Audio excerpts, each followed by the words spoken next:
2-1 here. Oh, the banana man in the front row is upset. Yeah, he's not. Is he back? Yeah, he's over Oh, yeah, there. there he is. I see him. He's over there. He's peeled and New ready. banana man. He's going to have to be put away for this game, but we are going to see a final ban from Counter Logic Gaming. The Tristana has been dropped, and it has. They will not be doing that in Italy, however, is the first one. And Lorlo is going to get the Echo this time. They listened to us. Well, actually, no. They're just changing Yeah, they're doing what they want to do. But this means that the Kindred, which has been controlled the entire series by Team Liquid, could fall over to CLG, and it does. So the Kindred over to Xmithy, something that they were avoiding. And I Whoa. Okay. Okay.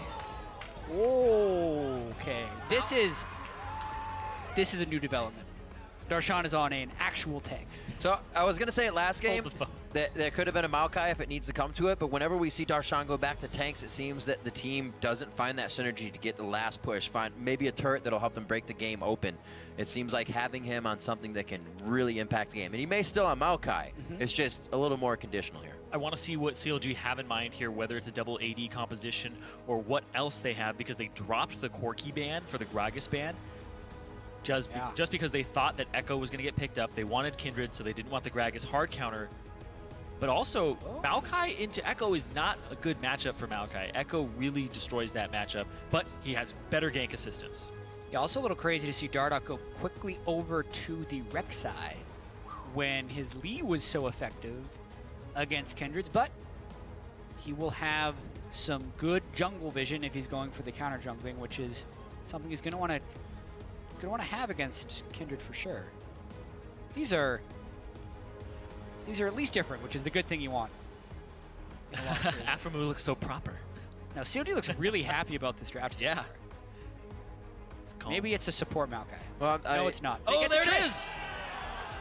The permaban Trist. Okay, So so he laughed every time it was banned, and he laughs when he gets it. So I'm expecting to see something from Stixay here. well, you were saying they listened to us. Yes, they listened to us. They picked first picked the Echo. They dropped the Tristana ban.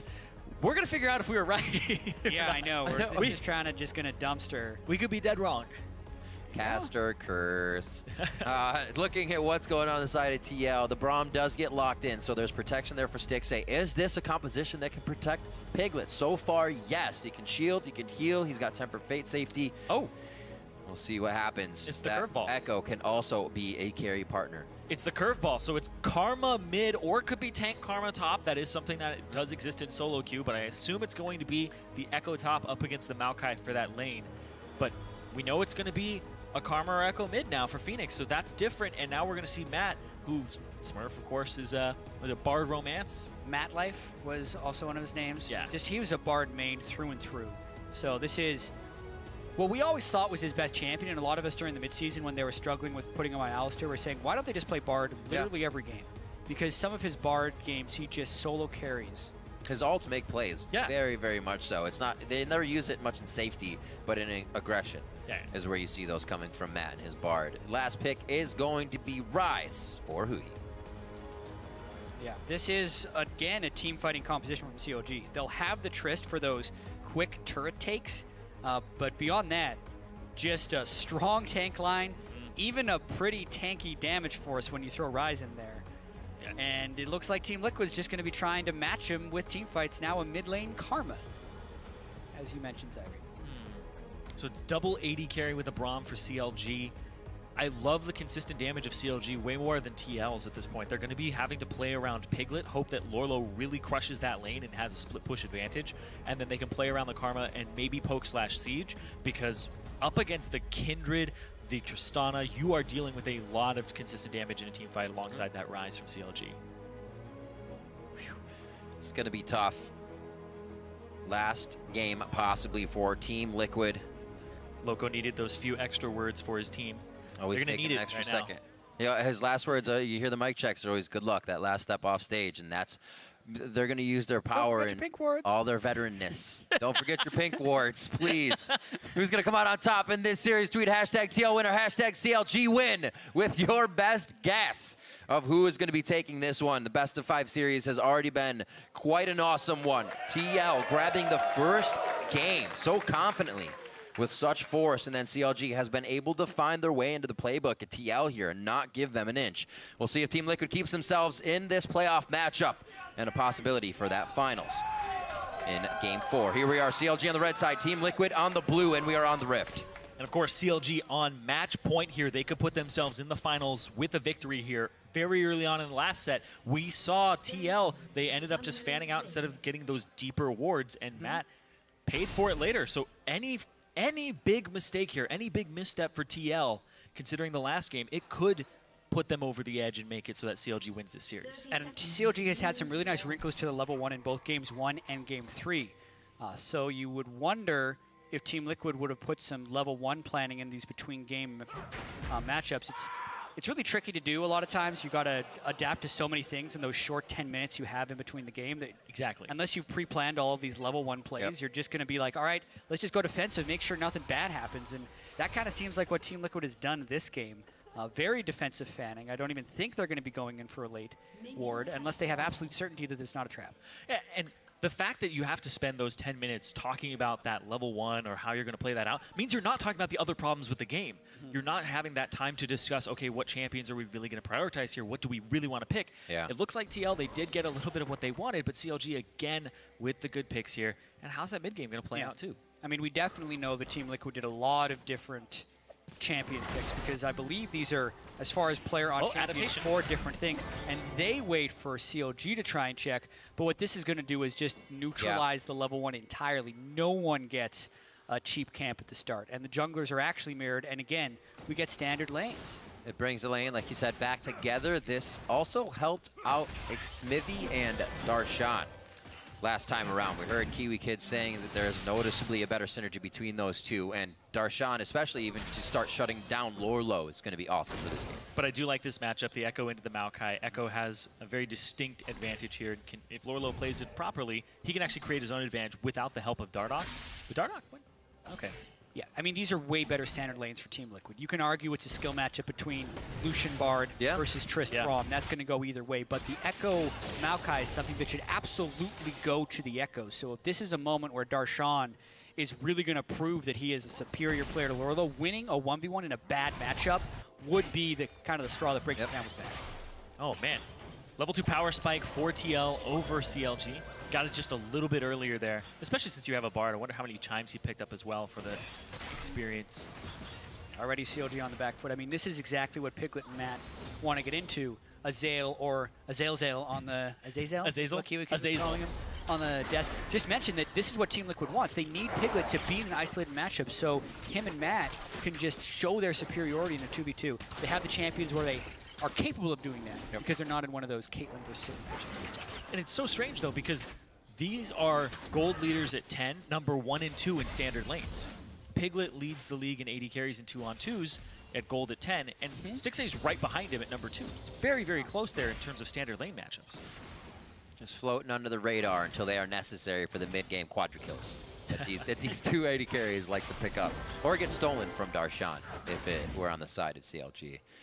Still kept up about the 75% mark, so Stixxay, well, being Tristana, doesn't actually have to deal with the pushed up lane here because Piglet just keeps putting it right back towards the turret. Oh, Afremu jump forward because Smithy's on his way. The binding hitting it perfectly there. Matt's going to go ahead and pick up some delicious hot cocoa. Can't delay on that gank. This little bait here saying, we may know you're there. We'll waste your time. Yeah, if they were able to get that stun If he doesn't recall quickly enough, he's going to be trapped here. Praise Seeker. Yeah, he's trapped. Oh, we got him! There's a flash in. 2 flashes going for Smithy on this one. He's looking for help from the team. The TP is coming in from Phoenix in the mid lane, but it looks like he's able to cancel that one off. Yeah, didn't need it, or who he walked up and rooted him. Didn't see which it was, but still canceled out. And Dardoch, yeah, with the answer there. The Prey Seeker right before he used the tunnel. Yes. A lot of Rek'Sais would actually just go straight tunnel and then unburrow, but then he wouldn't have had the flash knock-up chase. Also, great credit to Piglet and Matt there for not playing a super scared situation and making it still look tempting. Baiting. Yeah. Double buffs on the Piglet is going to be massive for this matchup. Not to mention Dardoch. Rek'Sai can be a tremendous counter jungler once he gets ahead just because of the vision he gets. And this is a very bad spot for Xmithy to recall, especially when he's in. And now Dardoch is looking to press that advantage again. No, Lorlo, brother, Phoenix still tanking on this one. Dardoch doesn't have tunnel for a little bit longer here. Had to use it to get over the wall. Possibility for a turnaround. I was wondering if they would go mid, having who he's teleport down since Phoenix blew his would be fantastic to get. Oh? Yeah, Matt's just going to delay the recall even further. Don't think much more will happen. Nice stun. I want to just touch on the top lane gank one more time, though. Smithy made a couple of errors on that gank. He moved up, and then since they weren't in position to gank, he kind of knows he's sitting on a ward, or at least you can have a pretty educated guess that they did see you. And because they did see you, unless his duo lane has a pressure advantage, he can't recall in that brush because it is way too dangerous. So he just didn't make the right judgment call based on the information available. Yeah. It wasn't even just a bad guess. It's kind of like, I'm not respecting it. Can I pull this off type of situation? You can see actually the stylistic difference here. Smithy, no fervor. He goes for the strength of ages. Yep. He just wants to stay alive long enough to get down his Lamb's Respite. And in the bottom lane, we actually saw Stixxay went down there, tagged out Darshan. Darshan went to the top lane, and Piglet actually started walking towards top, and he had to change his route and get down here as fast as possible. Use those double buffs. Use that timer on him. They need to keep doing this lane setup, and we're now sitting on a BF sword versus a cull. Ooh. That is, this is when you don't actually want to buy the cull. Yes. You buy the cull in a lane swap when you're going to get to your 100 CS fairly quickly, or you want that little bit of extra sustain in lane because you're taking poke. Oh, but going through. Bard Lucian are going to burst you down. That cull is, I don't think, going to help very much. Pressure and knowledge of Dardoch in the top lane. We were talking about the bottom here. Before we went to commercial, we were talking about if Piglet could get going this game. Seems to be on Dardoch the rise. is everywhere. Yeah, Dardoch on this Rek'Sai Huhi. is one of his best champions alongside his Lee Sin. He got a pentakill in Challenger with it in the qualifying matches. This guy, he's not going damage this time, but still, he knows how to have pressure. Skill too. And Quite a scattered fight. when I talk to junglers about Dardoch, it's usually that he has this weird sixth sense where he kind of knows where he should be on the map or where the enemy jungler is going to be. And when he plays Rek'Sai, it just becomes so much easier.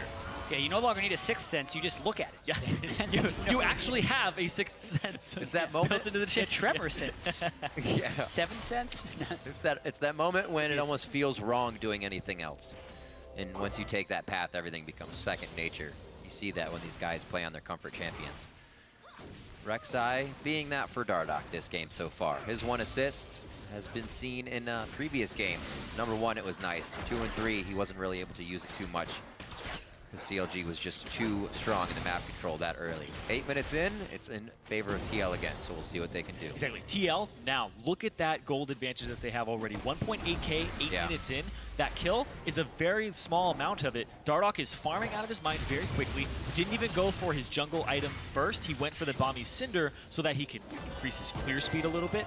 But also, Lorlo's winning top lane and has a CS advantage there. And look at this, Huhi has no flash. Yep, He gets rooted. to him. Good gank. Root on the tether. This is going to be a double TP coming in from the top side. If Smithy low on mana, but can still offer those AD shots. Phoenix very low. Touchdown. Coming in from Darshan, very nice, and it looks like he will get that Maokai going. Is he rooted strong enough? He is. Stays alive. Now they're on the Dardoch. Dardoch goes down. Is it the turnaround for CLG? Oh! The Tempered Fate locks up what could be a few. Aframu's there for the guard, and he is going to be able to put up a little bit of defense, but is it enough? The Tempered Fate, no, rather the Journey goes through the Raptor Pit, but they're going to be out of that one as the Tempered Fate was already used. Woo! A little hectic. I'm still processing all of that right now. Tight one. So essentially, I like the gank from Dardoch, but the counter from COG was stronger. I think at this point in the game, the Maokai teleporting in can have a higher impact than the Echo teleporting in because he has on-demand instant CC when he arrives. And then they got Phoenix down before Huhi could go down. We're going to get to see that in the replay very shortly. I think that's mainly what turned it for COG, is even though the TPs were matched, Maokai has a larger impact when he comes into it. So Rek'Sai comes out of the wings here. I don't think he has flash up just yet, so can't flash and exploit him there. So he has to wait for the root to go off. That gives enough time for Xmithie to show up here and start contributing damage where they run. But here is where they're past the minion line, so Huhi gets a full rotation of spells onto Phoenix. Darshan then gets the kill with the sapling, actually. And Phoenix walked back a little bit, too. Yeah, and the stun from Lorlo doesn't do that much. He gets the damage from the ultimate, but then more people eventually will arrive to the fight. Here's where Huhi gets his spell rotation back up again and really catches Dardoch by surprise, I think. Yeah, Lorlo was trying to body block some of the Qs there from Huhi. And then the follow-up here, Piglet, remember, he already has the BF sword. Yeah, dash flash. Unfortunately, Matt ends up picking up that kill with either an auto or an ignite. Really loved that kill to go over to Piglet. Not able to pick up any more off of that. That's a But yes, great- 2 for 1. Great early magical journey from Matt as well. Preemptively heading the way of Xmithy to finalize those kills. So it looks like TL is kind of pulling the trigger a little bit harder this game. They are not hesitating whatsoever. And Dardoch, it seems like he is trying to not let himself far behind. Yeah, he also went for the Stalker's Blade. So he's going to look Yeah. for a lot of ganks. Usually you're looking for the duels when you get the red smite, but this is just so you can have people close that distance and get those knockups, which I think is definitely right in this composition, because you're playing around Piglet and Lorlo, honestly. Yeah, I think one thing, though, with the Cinderhulk Rek'Sai, he's going to have to run away real quick. It's that catch potential. He looks good in gold. I don't know if he's going to be able to run away real quick on this one. And Avramu gets caught out here. TL's been putting the pressure onto mid lane, not getting much out of it, but their feelers on the left and right side have been a lot more advantageous, and they're able to pull off a kill. And this is the type of pressure Team Liquid needs to do, because I think with their builds, they have to snowball this game fairly early. Their late game damage won't be great because of a tank Rek'Sai, a tank Echo, who also does a bunch of damage, so that might be their saving grace. But Karma's not the greatest late game mage damage-wise, and it'll basically just be Lucian, who's a really consistent damage dealer. Whereas you look at CLG, they'll have a best-in-class front line with Braum and Maokai, and then still have consistent DPS from 2 to 3 rolls. Oh yeah, and then they also have Kindred, kind of a pseudo tank with the ultimate to soak a lot of that damage that Piglet might be giving out near the end of the fight. And they've been punishing Aframu. Matt's 2 levels up over Aframu. He didn't have his ultimate for the last 2 fights, whereas Matt did. He was able to throw Tempered Fate 2 times so far. And the stun? What? He is. He knows exactly what is going to stun. wait. Now the heal, the double heal. Piglets came in through as well. Along with the relic, he was able to pick up. Very nicely done. Hot Cocoa saves lives. You play enough Bard games, as Matt or Aframu will tell you, you learn exactly what that stun will latch to, because it's not exactly a straight line beyond the champion. Right. It's going to take a quick little left turn sometimes. It cheats. And get you that stun, but that was perfect Wow. from Matt and Piglet to get that kill. Then he had the heal up on the backside, doesn't even have to burn a summoner spell, and they get yet another kill. Who's also 3 levels up, too, now over Aframu. Like, Matt has just been roaming around, getting so much experience. Walks forward. He's a level behind Huhi. That one was pretty much a straight line into the wall based on where Huhi was standing, just because Huhi moved after to pass through him. And good heal there from Piglet. Yes. No follow-up there. Xmithy was just trying to salvage the situation. But, man, What the? Stixie's going Rageblade Trist. So this is probably why it was banned. There's something about this that they'll like. So we also was it a Rageblade Ash? There was a Rageblade Rageblade Ash. LCK. So looking at this as well, there's been so much fighting in this game. Another match where we get quite bloody, and his call is about 50 right now. He's been on that for so long because these AD carries aren't getting the CS they should 13 minutes into the game. So I mean, look at 127 for Lorlo here. They should be around that point. But he's just been getting solo farmed. So that call is taking even longer. So, I guess with the Rage Blade Tristana, you have incredibly long auto attack wave clear, and you stack it up very quickly with your rapid fire. But look at this, Lorlo. He's been bullied by Darshan all series long. He's gonna turn the tables. Oh, flashes in, twisted advance could come up, but he's still got the chrono break. It won't matter in the end. On the bot lane too, it is Team Liquid on the hunt for him. Dardoch with a big oopsie, but he's going down for the sake of his team. Is it gonna go? And he gets it down. The inner flame into the auto attack with that mantra tacked on the end is what solidifies the kill. Across the map, it becomes a 3-for-1, and Team Liquid is pedal to the metal this game. All the time, they are just going full-on aggression, and they're looking to snowball this one quickly and then carry some momentum into Game 5. So far, so good. And this is the time to do it, too. The build that Stixay went for, this Tristana that's been banned out over and over again, this is the worst part of the build you could possibly have. Yeah. You have Cull, you're waiting for that to actually go off, and you have the pieces of a Rage Blade. Finally, it's completed, but I guess AP Tristana's still alive in some ways. So I just did a little bit quick. We'll go into the research after this. Let's watch this quick. Yeah, this was Dardoch once again. Xmithy doesn't have mana anymore for Lamb's Respite to actually save himself. Yep. He still has it up, but Dardoch... This is one thing they can gain with Bard. They get to just turn off the turret and then go for the dive. Perfect, it shuts off the turret, but not the... It goes on Dardoch first, too. But getting it to go on to Dardoch was a little bit unfortunate. Phoenix could have tanked that, but he does catch Huhi with the edge of his mantra Q and then can go in for the finish. But very dedicated to that call. They did not leave when they saw that, okay, well, Dardoch's the one who has aggro. Nope, flash in, gets his team kills. And Dardoch was the guy that we're talking about. He's always taking the kills, right? Well, He's on the assist train right now with Rek'Sai. Yeah, Very CLG much. trying to get one Oh, back. what Piglet! Piglet, not in a good spot. Tempered Fade. On the shield! Not Where's going to the come out. Rage It may Blade? come out. He actually doesn't throw it. Hold it for now. Piglet is dead. Darshan, or rather, Dardoch tries to go over the wall as Lorlo is holding down mid. CLG is going to get their first push on the turret here. This is basically what we saw CLG doing to Liquid last game. The outer line of turrets fully up as they were taking them apart. Here, Liquid's about to lose They're one. still down 5,000 gold, so even in a 4v5, Whoa! That gets absolutely deleted, but huge damage from the Mantra Inner Flame coming in from Phoenix. They're able to clean up a triple kill now on CLG. It's Lorlo versus Huhi. Here comes another Inner Flame. Huhi's gonna go down. Woo! The quadra kill Whoa! for Phoenix. The Soul Flare from Phoenix on top of the stun. Bard, Matt played that perfectly, and the follow-up from the rest of TL, we were talking about they don't have too much damage. Well, when you're this far ahead, Yep, it's all about the snowball game right there. It was 5,000 gold up, and Team Liquid willingly takes a 4v5 outside of their turret. They just womboed COG right there. The Bard ultimate set up the Echo stun. That is some insane synergy between those two champions if you can land the first one, which was the Bard ultimate, and COG never had a chance. It's really hard to find a team in a moment of confidence like that. CLG thought they were pushing effortlessly, or they had the fight. I said that completely wrong, but let's lead again. Yeah, this was the very beginning of the play where COG forced a double TP, and they had the better wards for the TP. They could come in together, whereas Team Liquid had to come in from the side, which let them take down Piglet. But then they stick around for a little bit too long because they burned most of their critical cooldowns. Well, actually, they thought they did. They still had the Trist and the Kindred ultimate here, and this Bard ultimate and Tunnel from Matt is fight-changing. oh, he's Landed even on got two. Smithy still. The knock-up into the stun, into the Soul Flare. Yep. So 2-man Bard ultimate into what was a 3 to 4-man parallel convergence and Rek'Sai knockup. And then Lorlo knows he still has ultimate. There's the Soul Flare. Great So it was timing. just, may have just been a regular inner fire there. Might have been. Unless, you know what, you actually get cooldown off your mantra for hitting a spell, and I wouldn't be surprised if he just hit everybody. And in team fights, you get a faster cooldown on your ultimate for hitting spells and auto attacks on champions as opposed to just on minions. So you can, when you're good at Karma in these team fights with a little bit of CDR, you really get to cycle.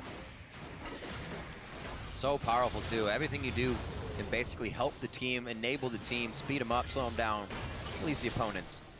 And Team Liquid is on a rampage right now. It does not look like they're going to be stopping. 7,000 gold in the lead. Actually, 8,000 as it just ticks up. Yep. They're going for second tier top side. They're just going to continue to muscle these down. You can't actually have a zone of threat anywhere near these turrets because Matt has shown he's not afraid to throw out that ultimate, and with Lorlo next to him, you know you're going to get the follow-up stun afterwards. Unless something drastic happens, we'd be going to a game 5. We're just 18 minutes in, and Team Liquid is pushing an inhibitor turret with COG right there. They're doing it in their face, and they're getting it to work. Definitely the fastest. Well, really, Hui's we not have there. of He hasn't games with backed pressure. Looks like Hui's going to start backing, and the team will change lanes here. They're going to get everything pushed, everything warded up. They have great breadcrumb wards on the way out. Don't need to place any there. Team Liquid is really moving up their advantage. 40 seconds on to Dragon. They've been split this game. Actually, 1-1, sorry. I'm living in the past. So we'll see Rift Herald and then Dragon. Yeah, you can see the Baron timer on there because Baron will spawn in a minute, but Rift Herald will still be up. It's one of those moments where you go, oh yeah, it's still pre-20 minutes. Yeah. They're going for... Oh, okay. It's the Baron pit, but it still has Rift Herald in it. So it's seeming... Ooh. They gave it to Lorlo. Rift Herald to Lorlo? Yeah. Oh, all right. Echo's pretty strong right now. But you were so, yeah, we're 8,000 gold up. It's looking pretty strongly like we're going to be heading towards a game 5. The Trist, I feel like that's a swing and a miss so far from COG, but let's just pretend this game isn't super one-sided. What could the Ginsu's Rageblade Trist do? I'm thinking about it a little bit. Yeah.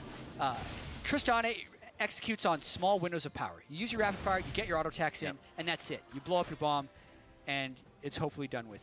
Trist would have an overall total AP ratio of 2.0 with the Rageblade, based on the W, the E, and the ult, which is pretty high as far as those go. So I think the ideal would be you press your Q, you get your bomb on him, you proc your Rageblade very quickly, you then jump in for an execute, and somehow that's better than normal AD carry items. I do not agree based on my initial assumption. Yeah. I can see where the logic stands. I think it has to do with the ranged wave clear, because once you stack it up and you rapid fire, Trist, though. but it just multiplies on it, right? Because then the explosive shot blows up on the minion, and then you have more AoE on top of it. Like the reason that we have to go back and forth on this is because it's just so weird. Yeah, and also so bad this game. Because it's an absolutely the wrong timing and situation for it. Something happened in scrims that we don't know about. And it was something that they immediately took when it was left up. There wasn't hesitation on that. They took the Justin of this game. They wanted to make it work, and TL has found a way now into CLG's playbook. I said it before the other way, but Team Liquid has not had their confidence shaken whatsoever.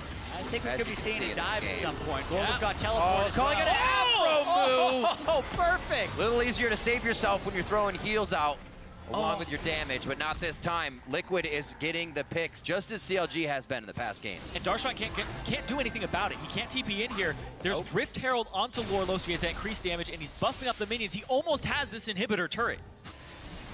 Still standing toe-to-toe with Darshan in the top lane. He's Lorlo has been playing exceptional for Liquid coming into the end of the split. And you can see the turret going down in the bot lane. It looks like TL's playing a little bit like CLG. As soon as they get something, they're rotating across the front, and now CLG is getting spread thin. It's like their own medicine being handed right back to them. 10K gold lead at 21 minutes here for TL. It just looks dominant right now, but CLG, they want to have a fight. Whoa! Lorlo feeling crazy. Looks like he turns on the go button. Dardock's gonna be there. Flashes over the Glacial Fissure to the back line so they can't start to put damage in.